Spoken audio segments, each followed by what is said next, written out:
오늘은 개인간 채권 채무와 관련해 채무자 소유 부동산에 긴급히 가압류 가처분을 할 때, 그리고 채권자에 대한 채무를 법적으로 면하고자 할 때 많이 하는 공탁에 대해 말씀드리고, 이어서 공증이란 무엇인가, 어디서, 어느 때 어떤 절차 방법으로 공증을 받는가 등을 말씀드리는 시간을 가져보겠습니다.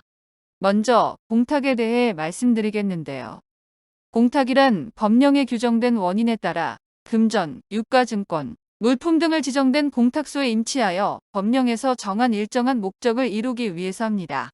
지정된 공탁소는 법원이 공탁물을 보관할 자를 지정하면 공탁물에 대한 수납, 출급 등을 대행하는 곳을 말합니다.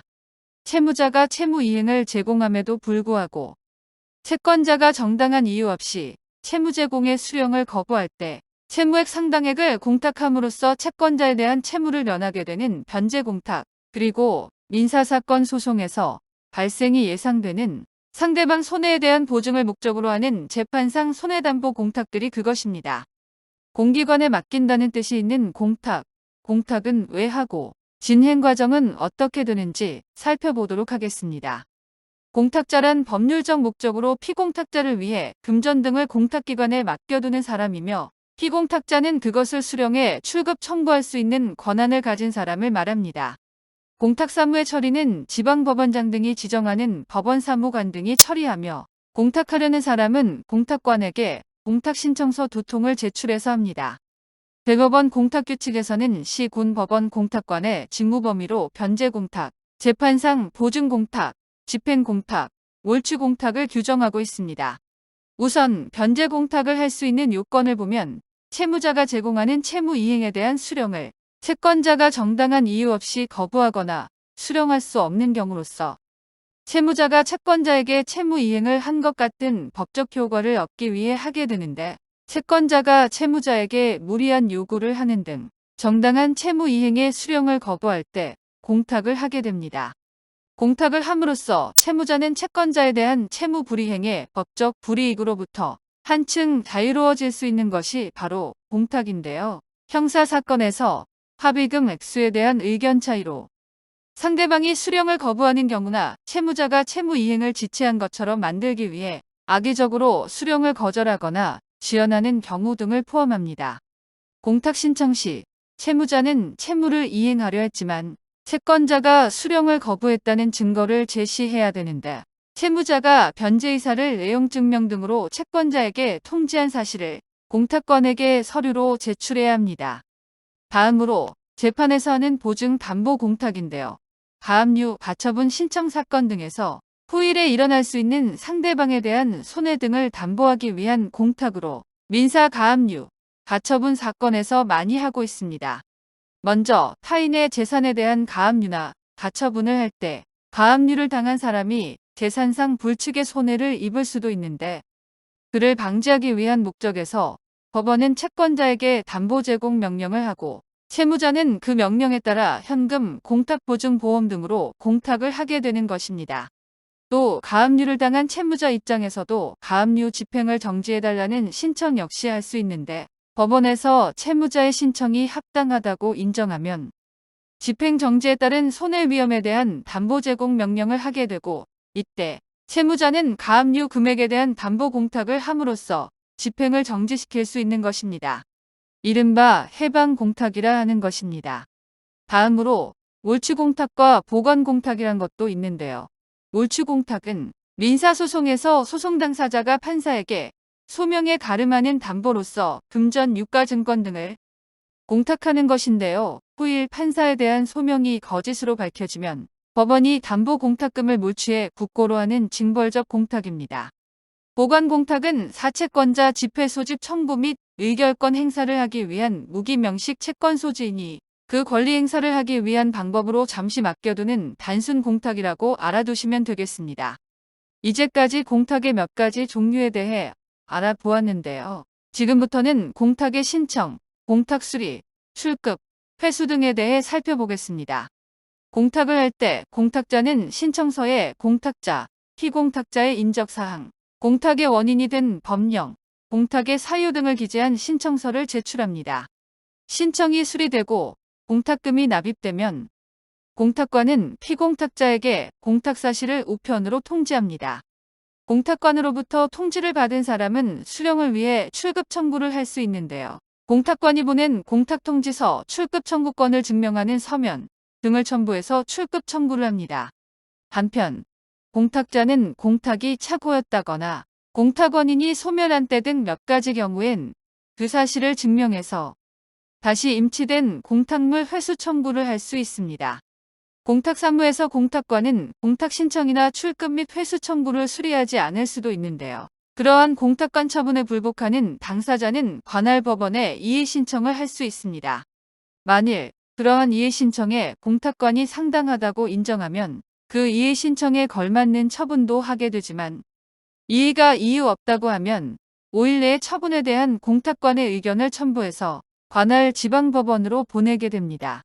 관할 법원에서는 이의 신청에 이의가 상당하다고 인정하면 공탁관에게 결정으로 상당한 처분을 명하게 되며 이의가 이유 없다고 해서 기각한다면 이의 신청인은 그 처분에 불복하여 항고를 제기할 수 있습니다. 끝으로 당사자들의 출급 및 회수 청구권은 그 권리를 행사할 수 있는 때로부터 10년간 행사하지 않으면 시효로 소멸되므로 그 기간 안에 권리를 행사할 수 있도록 주의해야 합니다. 대법원에서는 금전 공탁 사건에서 전자문서에 의한 공탁도 할 수 있도록 하고 있다는 점도 함께 알아두시면 좋겠습니다. 이상으로 공탁에 대한 일반 사항을 알아보았습니다. 경우에 따라선 다소 생소할 수도 있는 공탁, 분쟁 상태의 채권 채무 관계에서 활용하는 공탁, 상식선에서 간단히 알아두시면 좋을 것 같습니다. 그러면 바로 이어서 공증에 대해서도 말씀드려 보겠습니다. 우리 주변에서 공증이란 말을 심심찮게 듣는 경우가 있습니다. 어떤 사실 문제와 관련한 내용에서 있을 수 있는 후일의 분쟁에 대비해 그 내용을 확실히 해두자, 공적으로 증명해두자 할 때 주로 공증이란 말을 내세우는 것 같은데요. 사인 간 거래에서 거래 내용을 공증에 받아놓으면 거래 내용에 대한 증거로 보존되어 만일의 분쟁 시 번거로운 재판을 하지 않고서도 강제 집행문을 공증사무소로부터 바로 부여받아 집행할 수 있으므로 권리 실현을 쉽게 할 수 있게 됩니다. 또 공정증서는 민형사재판에서 강력한 증거력을 가지므로 시시비비를 따지는 후일의 분쟁을 사전에 예방하고 차단하는 강력한 효과가 있습니다. 그래서 많이들 활용하는 제도라 볼 수 있습니다. 오늘은 그처럼 유용한 공증이 과연 무엇인지 잠시 살펴보도록 하겠습니다. 당사자 간 사적 법률 문제를 권한을 가지고 공증해주는 공증인의 직무는 국가기관이 임명한 개인, 법무법인, 공증인과 합동법률사무소, 특별한 경우 검찰청 검사 등이 수행합니다. 공증은 사인 간의 법률행위, 사적 권리에 대한 사실의 존재, 부존재 등에 대해 법에서 정하는 일정 사항을 증명해주는 것을 말합니다. 공증인은 법조 경력 10년 이상인 사람 중에서 임명하고 검찰청에 소속되며 그 직무에 관해서는 공무원의 지위를 가지는 것으로 봅니다. 공증인은 법률로 특별히 규정한 경우가 아니라면 직무상 알게 된 비밀을 누설하지 못하나 촉탁자의 동의를 받은 경우는 예외로 하고 있습니다. 여기서 촉탁자란 신청인을 말하는데요. 공증인은 공증을 하기 전에 촉탁인의 신원부터 확인해야 합니다. 주민등록증, 운전면허증 등으로 본인임을 확인합니다.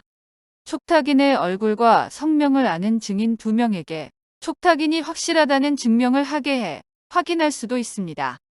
공증인이 촉탁에 따라 당사들의 의사를 확인하여 공정증서를 작성한 때는 작성한 증서의 내용을 참석한 모든 사람에게 읽어주고 열람하게 하여 이의 없음을 확인하면 그 내용을 증서에 적고 공증인과 참석자는 각각 증서에 서명 날인하게 됩니다.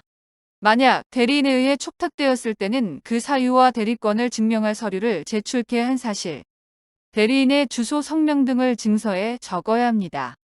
한편 공증인이 공정증서 작성을 못하는 경우도 있는데요. 법령에 위배되는 사항, 무효인 법률행위, 무능력으로 취소할 수 있는 법률행위에 대해서는 공증인은 증서를 작성할 수 없습니다. 다음으로 공정증서를 어떤 경우에 작성하는지 구체적으로 살펴보겠는데요. 공증의 2가지 종류 중 사적 권리, 사실에 대한 공증은 활용하는 사례가 많지는 않으므로 주로 많이 활용하는 법률행위 공증에 대해 중점을 두고 살펴보도록 하겠습니다.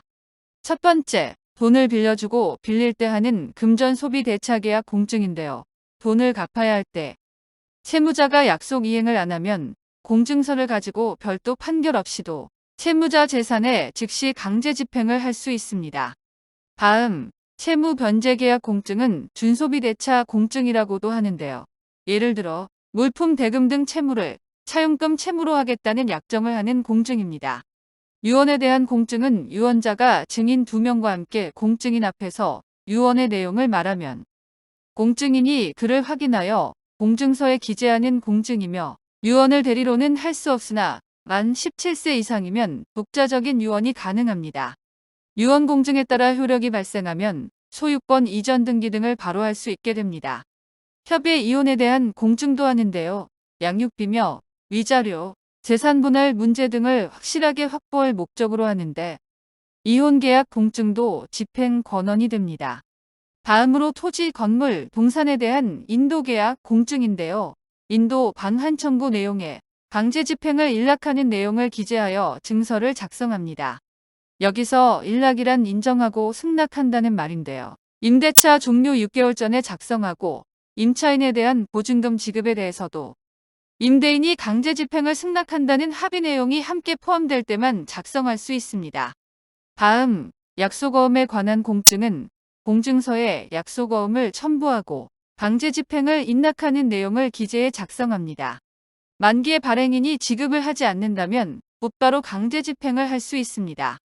그 밖에 다른 여러 가지 공증서를 작성할 수 있지만 우리 생활에 대체적으로 자주 일어나고 활용되는 공증을 대상으로 간략히 살펴보았습니다.